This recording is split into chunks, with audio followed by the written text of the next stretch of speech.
Assalamualaikum warahmatullahi wabarakatuh. Pada kesempatan kali ini kita akan melakukan data mining. Lebih khususnya kita akan melakukan suatu perbandingan klasifikasi. Maksud perbandingan di sini kita akan mencari suatu algoritma untuk suatu klasifikasi. Nah, di sini saya sudah menyiapkan satu project yang sudah saya buat. Nah, di sini itu saya melakukan tiga perbandingan terhadap tiga algoritma, suatu perbandingan, terhadap tiga algoritma untuk klasifikasi. Nah, yang saya gunakan di sini ada algoritma decision tree, terus ada night bias, dan juga ada KNN. Nah, untuk softwarenya sendiri saya menggunakan RapidMiner, dan untuk datasetnya saya mendownload atau mendapatkannya itu di kaggle.com. Jadi buat kalian yang masih belum tahu apa itu data mining, apa itu kaggle.com, kalian bisa cari tahu, atau mungkin saya bahas sedikit mengenai data mining, yaitu suatu proses pengolahan data ya. Jadi di data mining lebih tepatnya seperti namanya, yaitu penambangan data. Biasanya yang melakukan data mining itu orang-orang yang berkecimpung di dunia big data. Dia itu suka kayak misalkan melakukan satu penelitian, kayak prediksi dan lain-lain kayak gitulah. Nah, di sini saya akan melakukan perbandingan. Kita di sini akan melakukan perbandingan algoritma, mencari algoritma mana yang memiliki tingkat keakuratan paling tinggi di antara decision tree, night bias, dan KNN.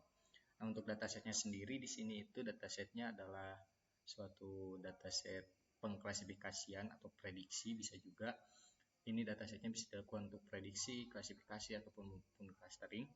Ada di sini itu nama datasetnya itu sleep, health, and lifestyle, atau di dalamnya itu ini suatu data set yang membahas mengenai gangguan tidur. Jadi di dalamnya itu terdapat variabel-variabel penentu yang dapat mengidentifikasi gejala atau gangguan yang dapat mengklasifikasikan dari variabel-variabel tersebut bahwa ini adalah gejala tidur, insomnia, sleep apnea ataupun tidak.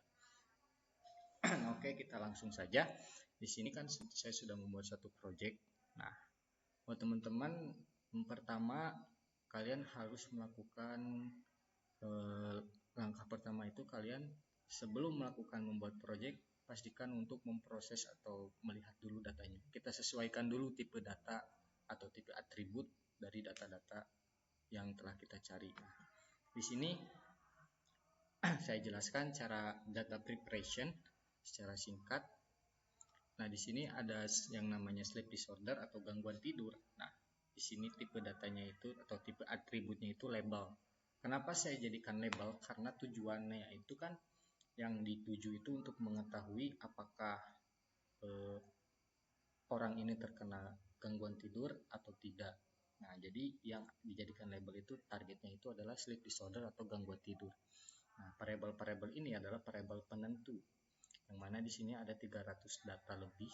Kalau kita scroll ke bawah, ada 374 data, dan ini terdiri dari hampir 12 variabel penentu ya, karena ini suatu dataset penelitian. Nah, jadi pertama-tama sebelum kita melakukan desain atau proses, kita harus melakukan data processing dulu. Nah, di sini kita tentukan. Di sini kan sleep disorder saya set sebagai polinominal. Kenapa saya set polinominal? Karena di sini ada 3 jenis, atau bisa kita sebut ada 3, lebih terdiri dari 3 apa ya namanya, kayak 3 kalimat lagi itulah. Nah, di sini kan ada 3 kriteria. Maksudnya kriteria ada non, ada sleep apnea, dan juga ada insomnia. Makanya saya setnya itu atributnya itu tipenya polinominal dan spesial role-nya itu label. Nah, misalkan kalau di target kalian itu hanya ada 2, kayak misal ini nih. Nah, ini binominal kan gender, karena gender cuma ada 2, ada male sama female. Nah, ini masuknya ke binominal karena cuma ada 2 kriterianya. Jadi kalau lebih dari 2 itu masuknya ke polinominal. Nah, kita sesuaikan dulu nih setiap atribut, tipe atributnya itu harus sesuai dengan datanya. Misalkan di sini kan ada ada person ID, ya pasti itu integer, ada gender, binominal, ada age, integer, dan lain-lain. Nah, setelah kita melakukan data preparation, kita sudah menyesuaikan semua atribut-atribut yang ada, menyesuaikan dengan datanya, kita lalu masuk ke bagian tahapan proses. Di sini karena kita akan melakukan perbandingan terhadap 3 algoritma, maka di sini kita menggunakan operator multiply. Nah, fungsinya itu operator ini dapat karena kita kan ingin melakukannya tiga perbandingan sekaligus dalam satu proses, makanya kita melakukan multiply untuk memecah semua memecah operatornya. Nah, di sini itu ada operator yang namanya nominal cross validation. Nah, ini adalah operator untuk melakukan validasi ya, validasi data. Jadi kalau misalkan tipe data kalian itu tipe atributnya kalian itu hasilnya adalah nominal, kalian pilih nominal cross validation. Jika hasil atau target labelnya itu numerical atau angka-angka, kalian pilih numerical cross validation.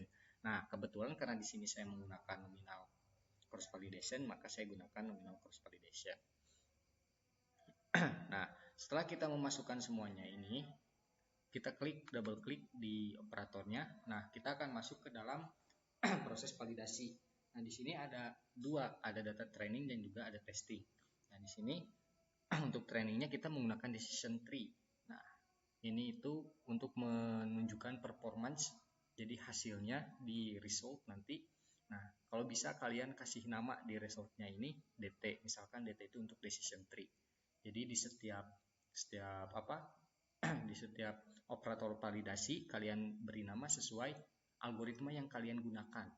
Jadi nanti saat result atau saat melihat hasil, kita tidak bingung ini hasil apa, algoritma apa, jadi sudah sudah kelihatan. Nah, di naib Bayes juga sama, kita singkat aja jadi NB misalkan. Nah, di KNN juga sama, jadi kan nanti waktu kelihatan hasilnya kita nggak bingung. Nah, lalu di sini kita ada operator untuk kayak ngukur tes gitu, tes uji lah, menguji performa dari tiap algoritma ini. Nah, kita sambungkan per di sini, per itu untuk performance ya, kita sambungkan pernya di sini di setiap operator ini. Nah, setelah itu kita masukkan ke res. Nah, di sini kita set alfanya itu kan untuk yang umum 0,05. Jadi kita set alfanya itu 0,05. Nah, setelah kita coba udah disambungin semuanya, kita tinggal run di sini. Kita mulai proses. Nah, muncullah hasil result dari perbandingan 3 ini. Ini kan examples. Nah, ini kan maksud saya kenapa tadi kita harus menamai performance-nya itu sesuai dengan algoritma yang ada. Nah, ini untuk membedakan performance-nya itu yang mana aja. Jadi kalau kita nggak kasih nama, nanti di sini performance vektornya namanya 1, 2, 3 kayak gitu.